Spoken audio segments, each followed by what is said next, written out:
How crystal meth nearly killed Andre Agassi's career. Andre Agassi, the American tennis legend, is renowned as one of the most dominant players in the sport's history. His remarkable career spanned from the early 1990s to the mid-2000s. But behind the glory lay a dark secret, a battle with the highly addictive drug crystal methamphetamine, simply known as crystal meth. Let's take a look at how the intake of crystal meth almost ruined Agassi's career. Andre Agassi's tennis career is glittered with triumphs, claiming an impressive 8 Grand Slam titles and achieving the coveted career Grand Slam by conquering each of the 4 major tennis tournaments at least once: the Australian Open, the French Open, Wimbledon, and the US Open. What sets Agassi apart from other tennis legends is his exceptional feat of achieving a Golden Slam, a distinction that only he and Rafael Nadal share in men's singles tennis. This remarkable achievement came when Agassi secured the gold medal at the 1996 Olympics in Atlanta, further cementing his status as one of the sport's all-time greats. Throughout his illustrious career, Agassi's prowess extended beyond individual triumphs as he played an integral role in 3 Davis Cup victories, adding to his awe-inspiring collection of 60 ATP titles. Despite his impressive achievements, Agassi's journey was not without challenges. In 2006, at the age of 36, he made the difficult decision to bid farewell to his tennis career at the US Open, a tournament he had won twice and been a 4-time runner-up. In a dramatic third-round match against Benjamin Becker, Agassi's career on the court came to an emotional end, accompanied by a heartfelt 4-minute standing ovation from the crowd at Arthur Ashe Stadium. Agassi's retirement decision was heavily influenced by the debilitating back pain he endured, leading him to rely on pain-killing injections before each match. This physical struggle was compounded by his openly expressed aversion to tennis, as revealed in his autobiography, Open, which was written by J.R. Moehringer. The book paints a poignant picture of Agassi's complex relationship with the sport. In his own words, Agassi wrote, "I play tennis for a living, even though I hate tennis, hate it with a dark and secret passion, and always have." Yet perhaps one of the most controversial and candid moments of Agassi's career came to light in his autobiography. He admitted to using crystal methamphetamine during a tumultuous period in 1997, which coincided with a slump in his form, resulting in a low ranking of number 141. He revealed that the drug served as an escape from his disappointing performances on the court and the pressures of his impending marriage to the renowned supermodel Brooke Shields, a union that would later end partly due to Agassi's addiction struggles. In his own words, Agassi confessed, "It was a period in my life where I needed help."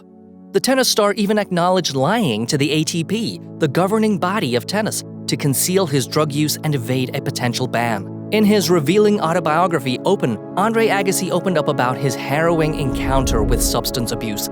It all started when his assistant, Slim, offered him a small pile of powder on a coffee table, and Agassi, curious and vulnerable, decided to snort it.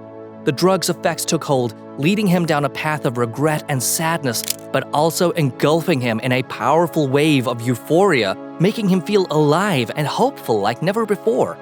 Attempting to escape blame and a potential penalty, Agassi later wrote a letter to the Association of Tennis Professionals, ATP, claiming that he accidentally ingested the drugs after sipping from a spiked soft drink provided by Slim. The letter wove a web of lies and partial truths, with Agassi pointing fingers at his now dismissed assistant, labeling him as a known drug user who frequently spiked sodas with meth. Despite feeling ashamed, Agassi hoped this fabricated story would put an end to the situation. Remarkably, the ATP accepted Agassi's letter without question and dropped the case against him, giving him a second chance to redeem himself. Determined to turn his life around, he set his sights on regaining his place among the top tennis players in the world. After using meth during the 1997 season, he pulled out of that year's French Open and did not even practice for Wimbledon. Agassi experienced a remarkable resurgence the following year, and he triumphantly secured 2 Grand Slam titles, the 1999 French Open and the US Open. Despite this bombshell revelation, the ATP chose not to take action against Agassi, opting to cover up the whole story. This brings to light the issues with the drug testing process in sports, emphasizing the need for greater transparency. Andre Agassi's shocking confession about his past drug use has sent ripples through the world of tennis, eliciting mixed reactions from players like Martina Navratilova Boris Becker, and Roger Federer.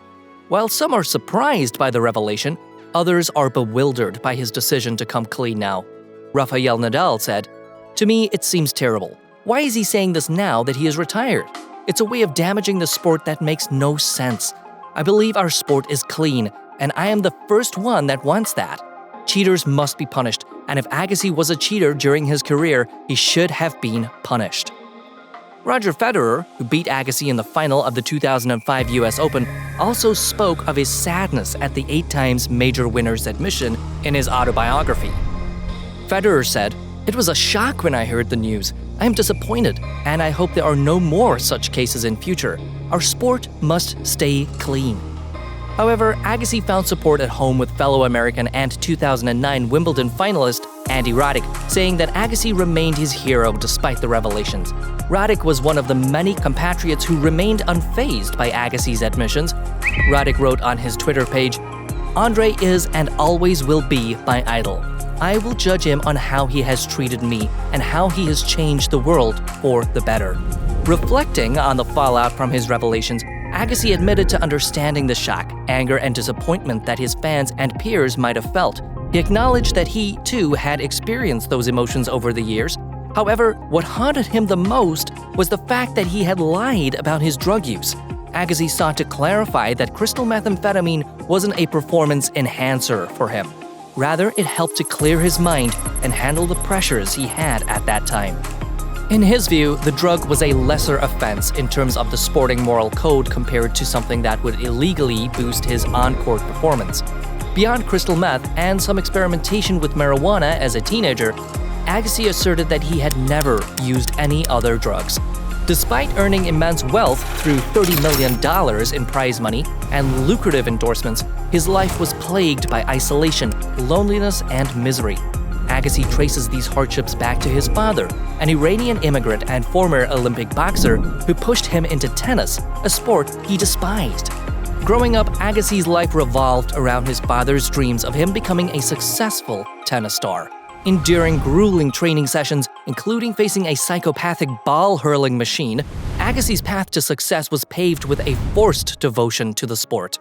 Remarkably talented, Agassi won Wimbledon at the tender age of 22. Despite his on-court smile, a rarity among top players, it was merely a facade. Beneath the surface, he battled the isolation that comes with the solitary life of a tennis player, compounded by the fact that it was his father's dream, not his own. That was where it all went wrong for Agassi. In a stunning turn of events in 2017, tennis icon Andre Agassi made a sensational comeback from retirement to assist the struggling Novak Djokovic in regaining his winning form. Agassi took on the role of coaching the Serbian star. Their partnership spanned around a year, commencing with the French Open in 2017 and concluding in April 2018. The duo decided to part ways due to reported differences in their approach. Off the court, Agassi's personal life has been a subject of interest as well. Before tying the knot with tennis legend Steffi Graf in 2001, he was romantically linked with high-profile personalities such as Barbara Streisand and Brooke Shields. Steffi Graf, who boasts an impressive 22 Grand Slam victories, has remained with Agassi since they married. Together, they share the joy of parenthood with their 2 children, a son named Jaden, born in October 2001, and a daughter named Jazz L, born 2 years later in 2003. Beyond his on-court achievements, Agassi has dedicated himself to philanthropy. After retiring from professional tennis, he established the Andre Agassi Charitable Foundation, a noble endeavor that has raised tens of millions of dollars to support at-risk children in his hometown of Nevada. One of Agassi's remarkable contributions includes a personal donation of $35 million to establish the Andre Agassi College Preparatory Academy in Las Vegas, a school designed to provide opportunities for underprivileged children in the area. Despite a career marked by both controversies and glittering triumphs, Agassi's impact transcends time, leaving an enduring legacy as one of the most beloved players in the history of tennis, both on and off the court. Agassi's tale of highs and lows serves as a stark reminder of how even superstar athletes can succumb to making terrible decisions that impact their professional and personal lives. Luckily for the American, he was able to salvage his career and get back to winning ways. What's your thought about Agassi's drug use? And should the Association of Tennis Professionals have taken action against Agassi after his public confession? Share your thoughts in the comment section below. That'll be all for today's video. Thanks for staying tuned. Please don't forget to hit the subscribe button and notification bell so that you can always get to watch more amazing videos like this. See you in the next video.